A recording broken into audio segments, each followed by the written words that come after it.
బెదిరించినట్టు బెదిరిస్తున్నారే. నేను ఎవరి బెదిరింపులకి లొంగే ఘట్టాన్ని కాదు. నన్ను ఎవరు ఏమీ చేయలేడు. ఎవరికి లొంగకపోతే మీడియా వాళ్ళు కనపడగానే పరుగున వెళ్ళి ఎందుకు వాళ్ళకు స్వాగతం పలుకుతున్నారు? వాళ్ళ భుజాల మీద చేతులు వేసి ఎందుకు వాళ్ళను కాకపడుతున్నారు? ఎందుకు వాళ్ళ జేబుల్లో పర్సులు పెడుతున్నారు?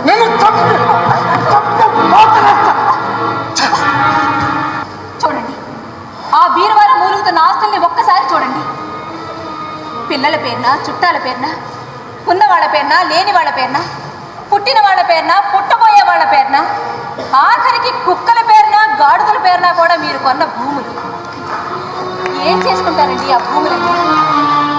మన ఇంట్లో ఉన్న బంగారం అంతా కరిగించి పోత పోస్తే ఊరికో గాంధీ విగ్రహం పెట్టొచ్చు.